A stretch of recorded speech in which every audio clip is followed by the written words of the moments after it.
Harry Millard. He's ready to send them green as the Kengo Dodge Spirit pace car takes to the infield, and we are ready to go racing in the Sportsman Division for the first time in 1992. The green flag flies, and we are underway. Rick Moffitt and Butch McWhirt up into turn number 1, and it's McWhirt with the advantage as Moffitt gets out of shape. He's got handling difficulties, quickly jumps back, and the rest of the field goes charging by down the backstretch. Butch McWhirt, your early leader, up into turn number 3. Billy Schroeder, the number 2 spot. Chris Kokosa down low, up to the high side comes Fast Eddie Maxson, and Maxson takes over the number 3 running position here in turn 4. Maxson on his way to the front as he moves to the inside and takes over the second running position. Now sets his sights on your front runner, Butch McWhirt, in the 32, and Eddie Maxson in the number 2 running position right now, starting to reel him in down the backstretch. Billy Schroeder showing third on the field. Chris Kokosa there, back in the number 4 running spot. Field coming around this time. They'll be completing lap number 2 of this first of 3 qualifying heat races in the Sportsman Division. Butch McWhirt, your leader, and Eddie Maxson continues to reel him in here. Lead car is now going single file, but look at the ground. Quickly gained by Fast Eddie Maxson as he moves right into the back bumper of Butch McWhirt now. A little bit of a rooster tail there off of turn 2. Down the backstretch that time, he gathers it up and heads into turn number 3. Closes in again on the back bumper of your lead car, Butch McWhirt. It's a 2-car battle up in front here for the lead as they come by this time down on the front stretch. Nose to tail they run, Butch McWhirt and Eddie Maxson.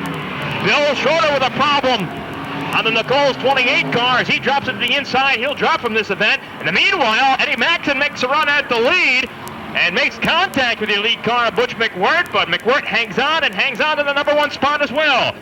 Here's Fast Eddie Maxson again. He is fast here tonight. He's looking for a way to find a way past your lead car, Butch McWhirt. So far, been unable to do so here as we now have reached the halfway mark in this event. 4 laps are complete and 4 to go. Jay Terry with a bit of a problem on the My Country 24 car as he slows here at the tail end of the field. Up in front, Ron Blake starting to exert himself now in the Flynn's Pharmacy 44 car as he starts to reel in your lead running cars of Butch McWhirt and Fast Eddie Maxson. Maxson has seemed to drop it down a notch now as he may be content to run in the number 2 position for the balance of this event. We now have 5 laps complete and 3 to go here. Butch McWhirt continues to lead. Fast Eddie Maxson still in that number 2 spot. No longer challenging for the lead as he was earlier in this event, however. Ronnie Blake continues to come closer to your 2 lead cars.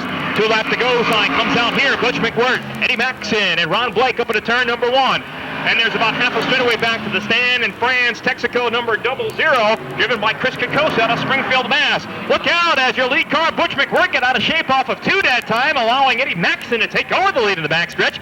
Ronnie Blake takes advantage as well. He's up in the number 2 running spot now. Butch McWhirt back there in third as the white flag flies here. 1 lap to go.